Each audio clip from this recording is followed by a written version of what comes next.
Vente conmigo a Primera de Reyes, al capítulo 18. Vamos a leer ahí en ese pasaje de Primera de Reyes, capítulo 18, y vamos a leer desde el versículo 1 al 19. 18. Primera de Reyes 18, 1, 9.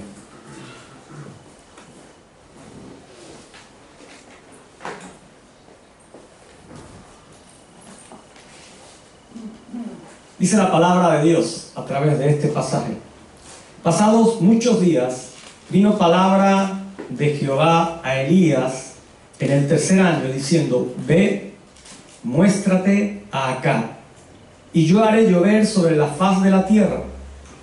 Fue pues Elías a mostrarse a Acab, y el hambre era grave en Samaria, y Acab llamó a Abdías su mayordomo.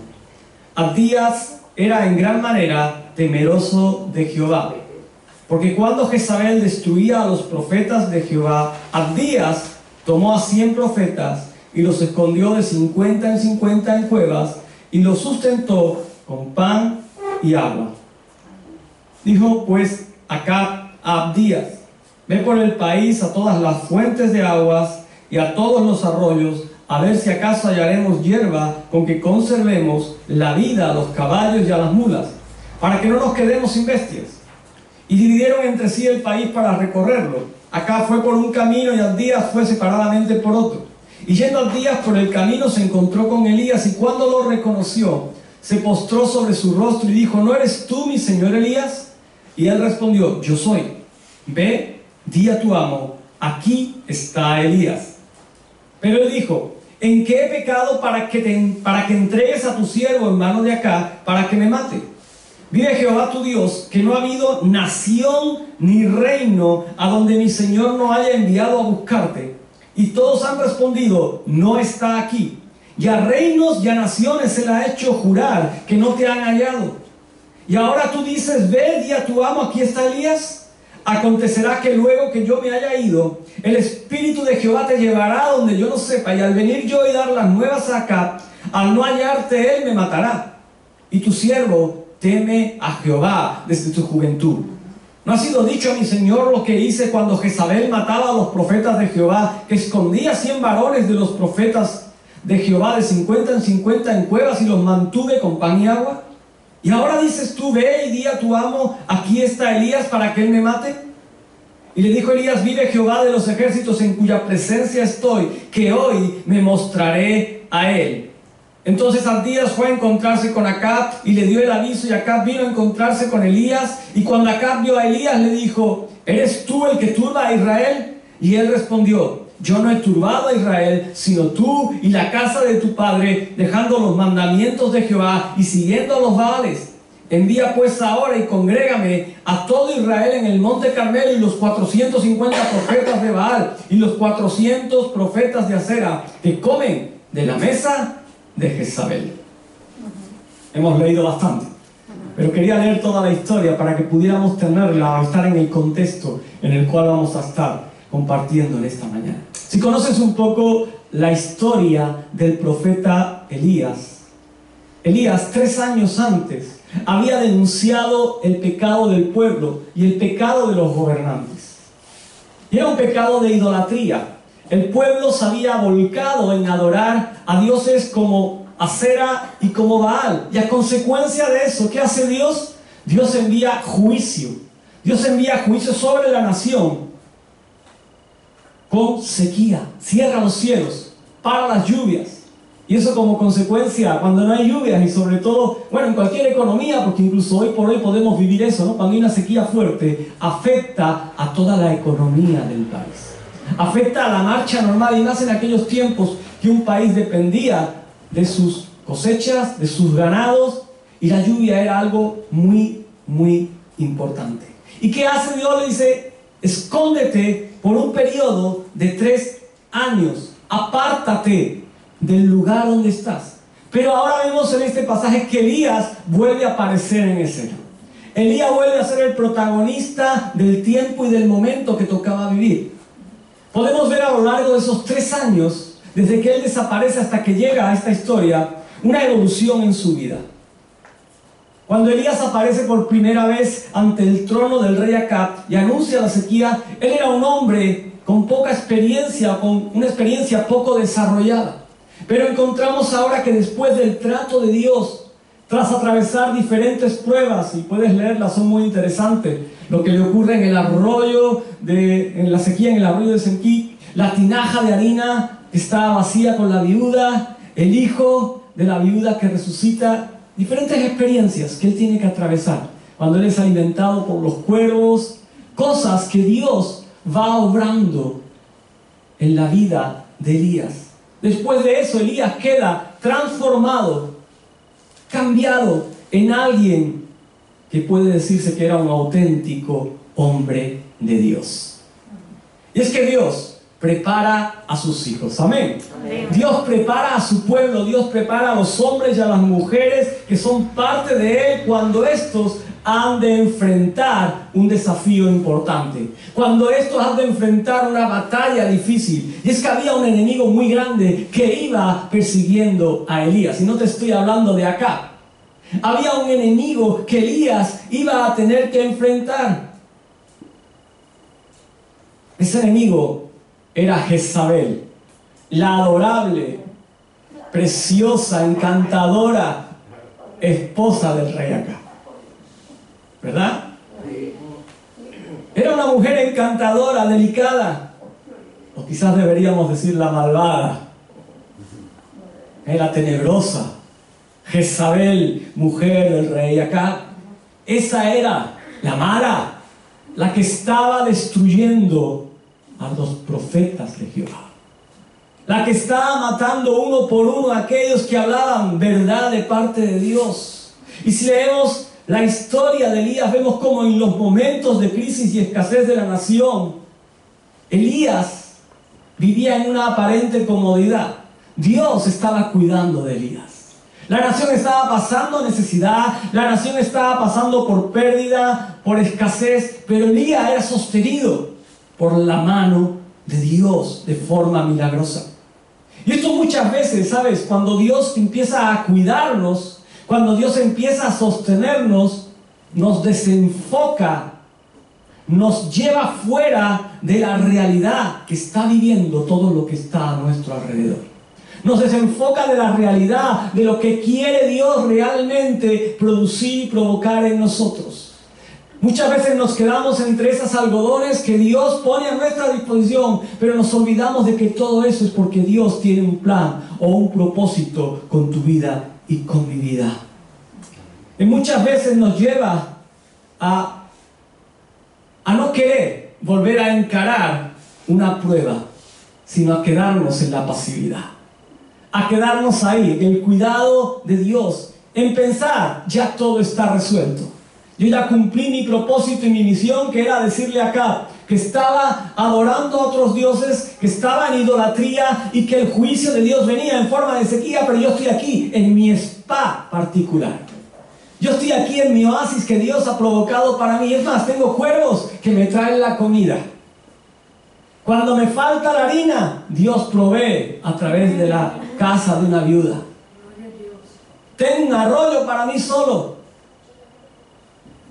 Muchas veces pensamos, ya todo pasó, ya mi tiempo terminó. Pero si entendemos que cada una de esas pruebas, que cada uno de esos momentos que tenemos que atravesar nos lleva a ver las cosas de una manera diferente, nos va a llevar a crecer en todos los aspectos en nuestra vida como hijos e hijas de Dios.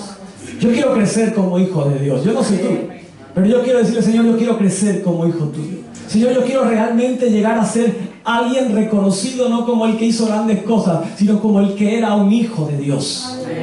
Pero con todas las letras y con todo lo que eso significa. Entonces debemos estar preparados para un desafío mayor. ¿Estás preparado? ¿Estás listo? ¿Y cuál es ese desafío mayor? En el caso de Elías, era enfrentarse con los profetas de Baal y de Acera. Era encarar un desafío enorme. ¿Por qué? Porque ese pueblo escogido, una vez más, había provocado a la ira a Dios adorando a ídolos abominables. Y si algo podemos aprender en esta historia es la manera como Dios nos llama para encarar esos desafíos. Es la manera en cómo Dios nos llama para encarar cosas mayores a las que estamos enfrentando en este momento. Y vamos a ver la manera. Dios nos está llamando, pero el tiempo en el cual vamos a enfrentar ese desafío, ¿sabes? No lo determinas tú. No lo dispones tú. Elías podía haber dicho: Señor, espérate a que esté más preparado. Y nuestra palabra delante de Dios va a ser siempre: Señor, espérate que aún no estoy dispuesto. Señor, espérate que aún me falta un poquito de escuela. Y cumpliremos 95 años y seguiremos diciendo: Señor, espérate. Pero entiende una cosa, no se trata de cómo tú te veas preparado, no, sino se trata de cómo Dios ve lo que hay en tu vida, de cómo Él puede obrar a través de tu vida. Porque al fin y al cabo se trata de Dios obrando y moviéndose en cada uno de nosotros. Si entendemos esto, no tendremos problema en comprender y afirmar que el tiempo en el cual enfrentemos el desafío es perfecto. Porque lo determina Dios. Porque no lo determinas tú, lo determinas Dios según su palabra. Y Él no cambia.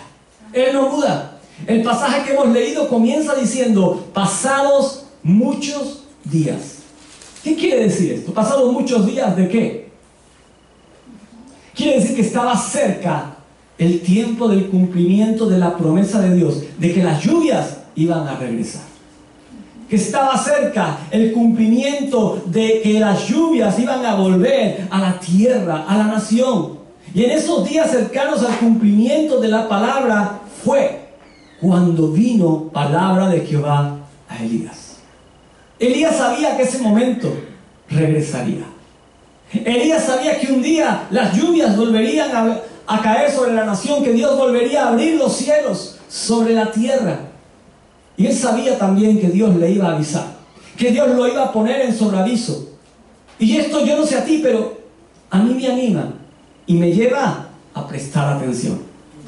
Presta atención, porque Dios te va a avisar cuando comience tu desafío. Dios te va a percibir cuando el desafío que debes enfrentar está ahí a las puertas. Dios te va a avisar, no te va a meter en algo de imprevisto. Él te va a preparar, te va a formar, te va a instruir y te va a decir: ahora es el momento, hijo mío, hija mía. Ahora es el tiempo de dar un paso más. Ahora es el tiempo de ir a conquistar este área, este terreno en tu vida. Si algo nos revela la palabra es que las promesas de Dios son reales y que en su tiempo se cumplen. Porque el reloj de Dios ni se atrasa ni se adelanta. El reloj de Dios va en el tiempo que debe ir. Igual no es como el tuyo. Igual no coinciden las manillas. Pero te aseguro que el reloj de Dios va en el tiempo preciso. Así que es posible que nuestra mente se olvide de muchas cosas. Pero eso no sucede con la mente de Dios. Dios no se olvida. Dios no cae en el olvido. Tras 3 largos años de fuerte sequía, Israel ha entendido algo. Pensamos que puede llegar a haber entendido algo. Y es que ni Baal ni Asera son tan poderosos como para hacer llover en la tierra. Ni Baal ni Asera son tan fuertes como para poder cambiar lo que Dios ha determinado. Y no llovió por ese tiempo, y el ídolo en quien habían puesto su confianza no fue capaz de abrir las puertas de los cielos. No fue capaz de hacerlo. No fue capaz de provocar ni siquiera una pequeña gotita de agua cayendo sobre un lugar desconocido. Porque Dios tiene el poder. Amén. Dios tiene las llaves. Y Dios es autoridad en los cielos y en la tierra. Amén. Y si algo quedaba al descubierto era que Dios seguía en control de todo. Dios seguía en control de cada uno de los instantes que estaban viviendo. Y es que si hemos de encarar desafíos mayores, debemos tener clara una cosa y no ponerla en duda. Después de pasadas las pruebas, después de pasar ciertos momentos, Él está allí. Y Él va a cumplir su propósito en nosotros. Él va a cumplir su objetivo con cada uno de nosotros. Así que presta atención a la orden de Dios, escucha. ¿Estás atento? Porque allí estaba Elías tan tranquilo en su spa personal, en su tranquilidad, en su provisión, y de repente viene voz del Señor a él. Ese mismo que hacía 3 años en Primera de Reyes 17, lo puedes leer, le dice: ve y escóndete, ocúltate. Ahora le está diciendo: ve y muéstrate. sal del lugar donde estás y muéstrate. Yo no sé cómo te sentirías tú si supieras que aquel que más te odia en el mundo, el que ha puesto un precio de muerte sobre tu cabeza, te está buscando. Y tú estás escondido y de repente Dios te dice, mira, levántate del lugar donde estás y ve a buscarlo. Ve a su encuentro. Yo no sé cómo te sentirías si a ti te dice, ve a buscar a ese enemigo que quiere matarte. ¿Tú irías? ¿Tú irías a buscarlo? Seamos sinceros. Me costaría, ¿eh? Costaría mucho. Sería algo muy, muy, muy difícil. Pero Elías recibe esa orden. Eso sucedió con Elías. Su gran enemigo Acab la había buscado por todos los rincones de la tierra. Hemos leído que no había nación, ni había reino, ni había trocito de la tierra conocida donde él no hubiera enviado a alguien a buscarle. Es más, decía, no me mintáis, no me engañéis, decidme si le habéis dado cobertura. Él estaba obcecado, estaba ahí fuertemente arraigado en esa búsqueda, porque él quería, por todos los medios, acabar con Elías. Sin embargo, la orden de Dios para el profeta es clara: ve y muéstrate acá. Levántate del lugar de tu comodidad. Levántate del spa donde estás, donde te he mantenido, pero no para que te desenfoques, no para que te olvides de la realidad, no para que te olvides del propósito de todo esto, sino para que ahora te levantes y vayas donde yo te digo que vayas. Para que ahora estés dispuesto, para que ahora estés atento al tiempo que te tiene que tocar vivir. Esta orden es todo un reto y es todo un desafío. Y cuando los desafíos vienen a nuestra vida, hay que ir a enfrentarlos. Amén. ¿Y cuántos desafíos llegamos a encontrar a lo largo de nuestra vida? Y por temor a enfrentarlos, ¿qué hacemos? Huimos. Huimos del plan y del propósito de Dios. Pero es tiempo de dejar de huir. El título que le he puesto a la palabra de hoy es frente al reto. ¿Qué haremos frente al reto que tenemos por delante? ¿Qué haremos frente al reto? Muchas veces se nos hace fácil huir y no acudir al plan de Dios. Pero hoy quiero decirte, es tiempo de dejar de huir y de enfrentar ese reto. Amén. Es el tiempo de dejar de huir y estar frente al reto que Dios te ha puesto para conquistarlo. Si alguien conocía la ira del rey Acab y de su esposa Jezabel, ese era Elías. De hecho, la rabia de Jezabel era tan grande que hemos leído que estaba matando a los verdaderos profetas del Señor. Pero había algo que Jezabel quería con todas sus fuerzas. Yo imagino que Jezabel tenía allí un salón con una gran chimenea, una enorme pared llena de cabezas de profetas. Pero en medio de la sala había un marco fuerte, grande, hermoso, preparado, que ponía Elías. Y le faltaba el trofeo más preciado que ella quería, que era la cabeza de Elías.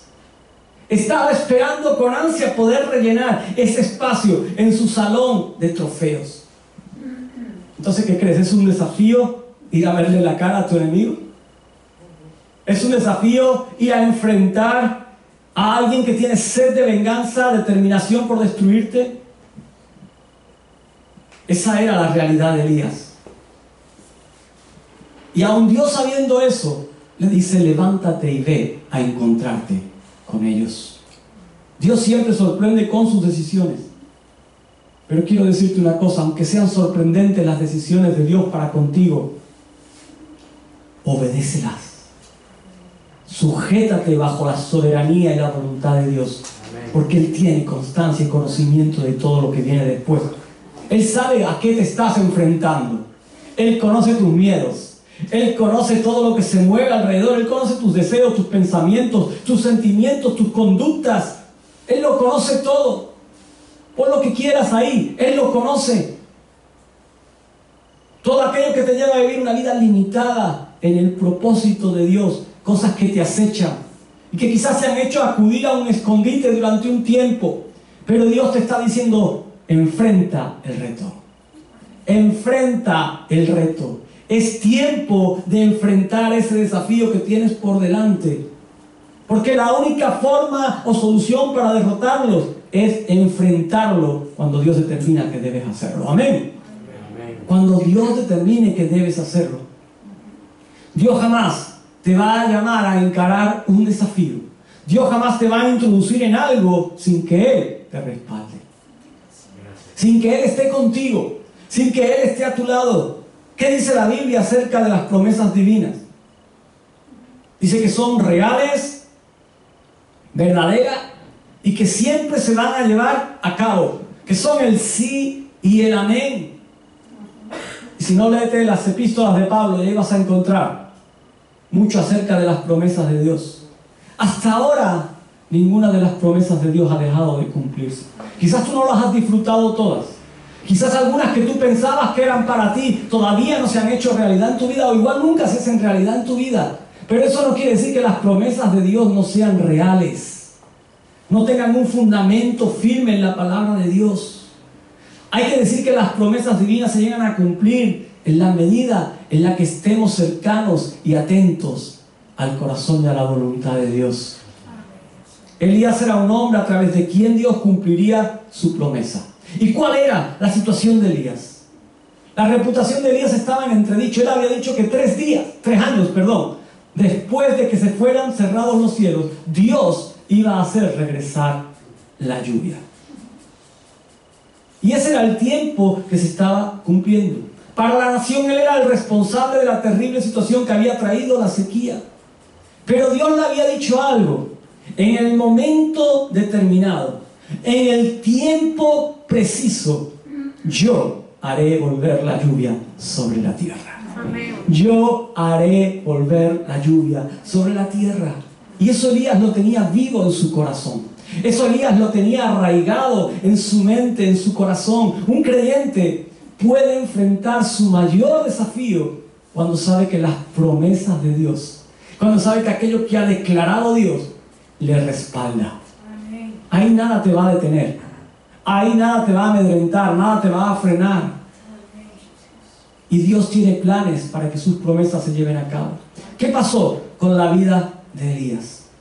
Qué curioso, pero cuando tenemos que enfrentar un desafío, Dios va a levantar personas que van a estar alrededor nuestro. Muchas veces escucho creyentes, no, es que estoy solo, no, es que no hay nadie. Tienes la iglesia alrededor tuya, amén.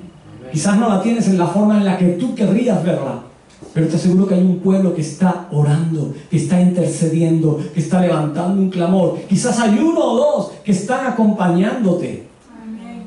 Quizás hay 1 o 2 que están haciendo algo en un momento determinado para que tú puedas conquistar tu desafío. Y es que Dios va a usar a personas que nos ayuden a enfrentar el desafío.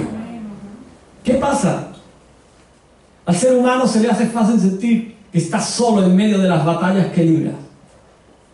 Sin embargo, podemos saber que al igual que en los días de Elías, Dios tiene personas que usará para acompañarnos en nuestro reto, para acompañarnos en el desafío.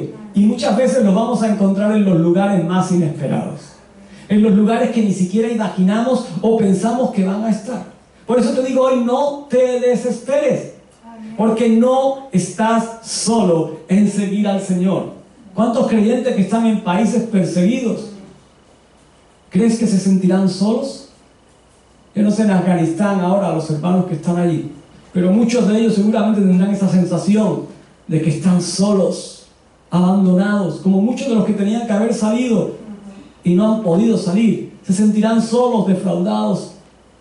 Pero quiero decirte que si tú eres parte del cuerpo de Dios, aun cuando no tengas a una persona al lado, no estás solo. Hay un pueblo que te está respaldando en oración. Y muchas veces menospreciamos la oración. Muchas veces menospreciamos eso. Decimos, no, pero es que con la oración no basta. Pero es que la oración es importante. Es que la oración es importante. Y si la oración encima va acompañada de alguien físico al lado, mucho mejor. Pero que la oración no falte, amén. Porque puedes tener a alguien al lado dándote malos consejos todo el tiempo y encerrarte aún más en el boquete. Pero si tienes a un pueblo que está orando conforme al propósito y a la voluntad de Dios, tú podrás enfrentar tu desafío. Amén. En el caso de Elías, vemos cómo tuvo esa ayuda. Hay muchos que se están arriesgando por servir al mismo Señor que él amaba. Y ese era el caso de Abdías. ¿Quién era Abdías? Abdías era alguien que servía en la corte más corrupta, más pagana que había en ese momento. Era un siervo puesto a disposición de Acab y de Jezabel. Él estaba dentro de la boca misma del lobo. Pero ¿qué pasaba con Abdías? Abdías amaba a Dios profundamente. Abdías había arriesgado su vida por proteger a los verdaderos profetas. Y por alguna razón, Dios le tenía en el centro mismo de donde salía la adoración a los Baales. Allí tenía él a un hombre que era fiel a él. En la trinchera de enfrente del enemigo, Elías tenía a un compañero. Elías tenía a un aliado. La provisión de un Abdías es la manera como Dios se vale para enfrentar al enemigo. Amén. ¿Recuerdas? Abdías le había dicho al profeta que acá respiraba amenazas contra él, que lo estaba buscando por todo lugar. Sin embargo, ¿qué hace Elías? No huye, no se esconde, no le dice a Abdías, vete y no digas nada, sino que le dice, ve, busca a tu Señor y dile que voy a su encuentro. Dile que venga a buscarme, que nos vamos a ver. Y aquí hay algo interesante. Elías conocía el poder de Acab y de su mujer Jezabel. Pero el profeta también sabía algo mucho más importante. Conocía el tamaño del Dios a quien él servía. Amén. Conocía el tamaño y el poder del Dios a quien sirve. Así que mientras Abdías temía porque le cortaran la cabeza, mientras que Abdías tenía miedo porque las noticias fueran a provocar algo que fuera de riesgo para él, Elías sabía que él estaba siendo enviado por Dios y que Dios le iba a respaldar. Necesitamos fortalecernos para enfrentar al enemigo de nuestra alma. No podemos enfrentarnos con nuestras propias fuerzas y menos en la carne, porque entonces fracasaremos. Entonces iremos a la derrota. Tú no podrás decir, aquí estoy yo.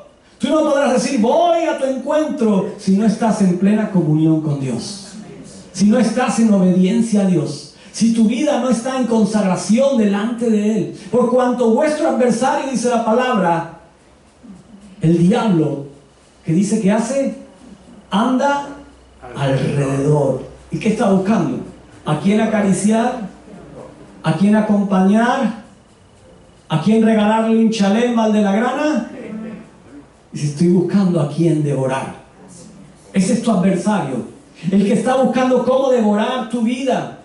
Y ese adversario debemos enfrentarlos en el poder de Dios y no en nuestra propia fuerza, en nuestra propia sabiduría, en nuestra propia conciencia. No era fácil para un creyente mantenerse fiel a sus principios cuando él era una especie de mayordomo de Acab y de Jezabel. La situación era difícil para aquel hombre Abdías. Todo lo que había a su alrededor era idolatría, era algo desordenado. Y aún así, él trató de detenerlo. Abdías se las ingenió para poder salvar a cuantos más mejor, incluso los alimentó. Que cada hora podemos pensar en dónde sacó pan y agua para cuánta gente. Pero la sacó, se buscó la manera. Abdías es claro ejemplo de que Dios tiene su gente aún en los peores lugares para que el testimonio de su palabra no quede avergonzado. Para que el testimonio de su palabra no quede ahí pisoteado. Dios tiene hombres, mujeres en el campo del enemigo que están confesando su nombre. Amén. Debemos encarar el desafío. Ya queda poquito. Llegados a este punto de la historia, mira lo que decide Elías. Mira la resolución que toma. El versículo 15 nos recuerda lo mismo que él había dicho cuando por primera vez estuvo en presencia del rey Acab. Dice, y le dijo Elías, vive Jehová de los ejércitos, en cuya presencia estoy, que hoy me mostraré a él. Y dos cosas le producen el coraje al profeta para enfrentar la furia del rey. Por un lado, el saber que su Dios vive, que él sigue a un Dios vivo, real, Y eso era un contraste con los dioses de Baal y de Acera, que eran dioses muertos. Eran de madera, no tenían vida. Y por otro lado el coraje le venía porque Elías vivía no en la presencia del rey Acab, sino en la presencia del Dios de Israel. ¿En presencia de quién vivimos nosotros? ¿En presencia de quién disfrutamos y echamos nuestro tiempo? No habrá nada que nos detenga cuando vivimos en presencia de un Dios que es vivo y que es verdadero. Nada nos va a detener. La resurrección de Cristo es garantía de victoria. La resurrección de Cristo es la garantía que nos lleva a conquistar ese desafío, ese reto. Ahora imagínate la escena. Es como una película de vaquero, como un western, donde está el pueblo vacío, las plantas esas dando vueltas. Y ahí va, por un lado Elías, y por el otro lado el rey Acab. Acab sabe ya que Elías va a su encuentro. Yo me imagino que Acab no iría solo. Acab cogería sus ejércitos, sus caballos, sus hombres de confianza, y diría: vamos a por aquel que es el culpable de la situación que estamos viviendo. Y va al encuentro. Va a ver a alguien que hacía 3 años que quería haber tenido cogido. Ahora es la oportunidad para hacer justicia frente a la nación, porque por su culpa no había llovido. El duelo final había llegado, pero Elías no tenía miedo. Elías no tenía temor. Él va a su encuentro. Y Acab no había dejado dudas ninguna de lo que sentía por Elías. Él quería matarlo, porque sabes, el enemigo de nuestras almas nos odia. Despierta. El diablo te odia, y más cuando eres alguien que ama a Dios, más cuando eres alguien que cuida tu testimonio, más cuando eres alguien que estás consagrado a las cosas de Dios, más cuando eres alguien que pelea cada día por arrebatar lo que el reino de Dios provoca y produce.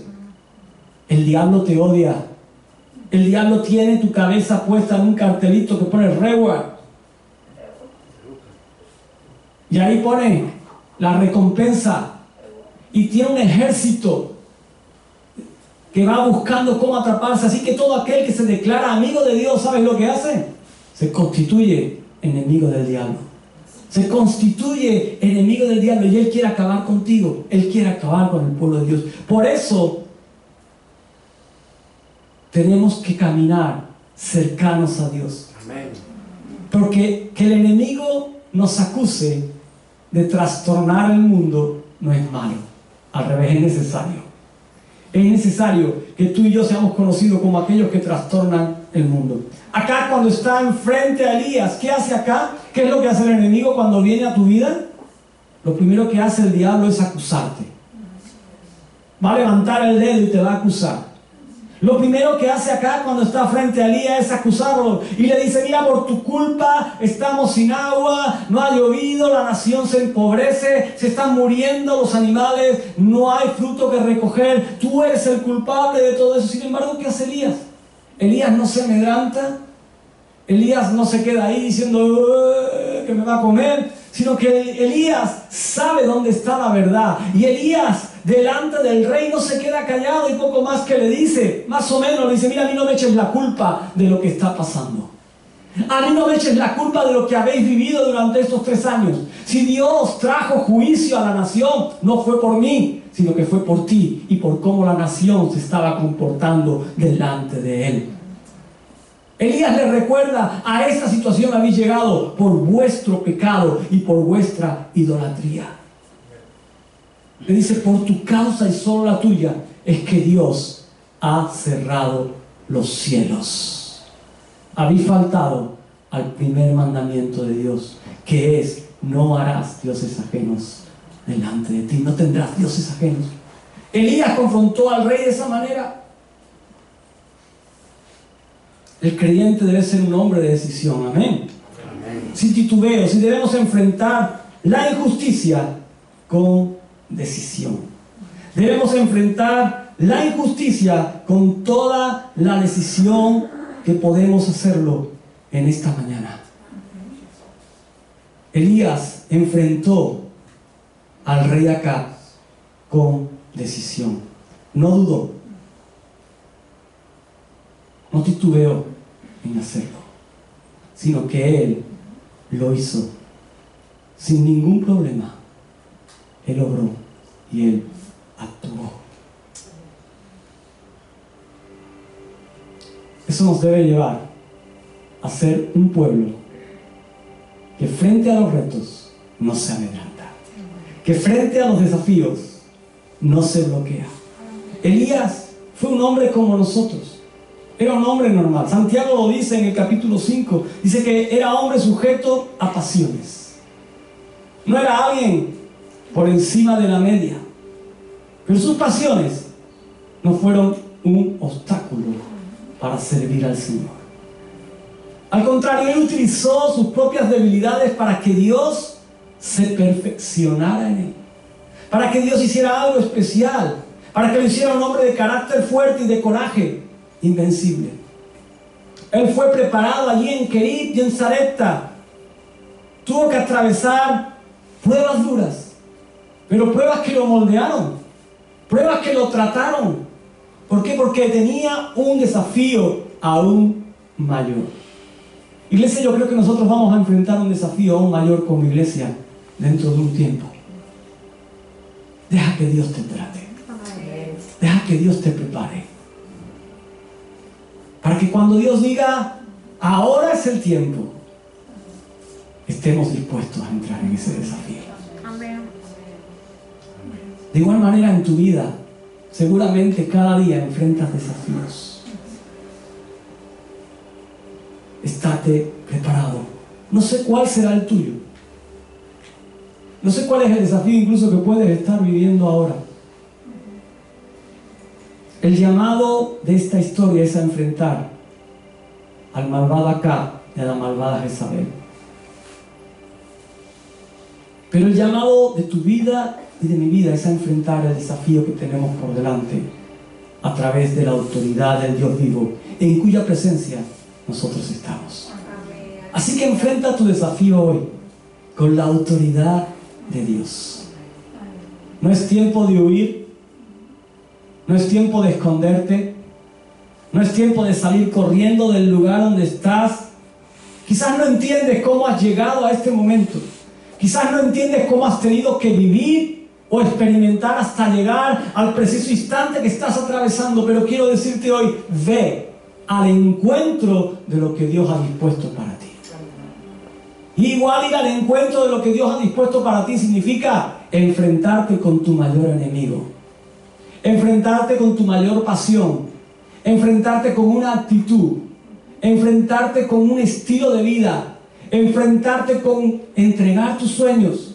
Quizás eso implica el negarte aún más, abrir un área que estaba en tu vida cerrada que no querías entregarle a Dios y necesitas abrirla hoy. Afronta tu reto y conquístalo. ¿Sabes? La conquista del reto de Elías llevó a toda una nación a experimentar ¿el qué? La lluvia. Porque un hombre fue capaz de acudir a su reto, porque un hombre estuvo atento a la voz de Dios cuando le dijo, ve y levántate, ha llegado el momento. Toda una nación fue bendecida. Amén. Y si sigues leyendo la historia, ves lo que viene después con los profetas, lo que pasó y todo lo que ocurrió en la nación. Porque un hombre determinó que iba a hacer frente al reto de Dios. Porque un hombre determinó, Señor, aquí está mi vida.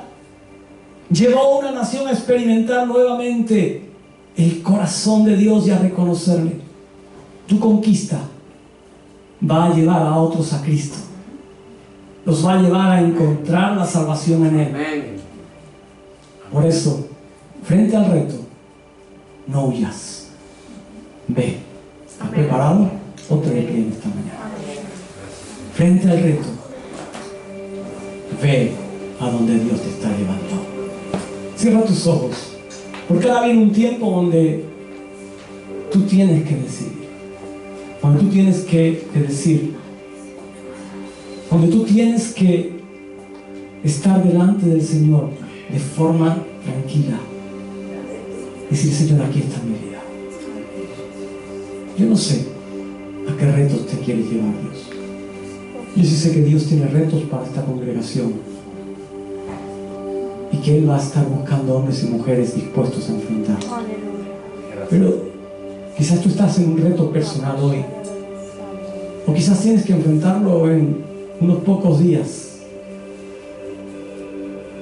Es tiempo de que tengas tu conquista, pero no en tus fuerzas. No trates de hacerlo en tus capacidades, sino hazlo en el tiempo de Dios. Cuando Él te diga, ahora levántate, ahora ve al encuentro, te va a decir, ya yo no te he dejado solo. Es más, voy a levantar hombres y mujeres que van a estar contigo en esa batalla, que te van a ayudar, que te van a acompañar. Vas a tener una iglesia respaldando en oración, porque la conquista de ese reto está por delante. Y tu conquista no solo va a cambiar tu vida, sino que va a transformar tu entorno, tu ambiente, tu ciudad. Va a transformar aquello que está alrededor de ti. Porque cuando tú eres transformado por Dios, Dios transforma todo lo que hay en tu entorno. Señor, en esta mañana, mira tu iglesia.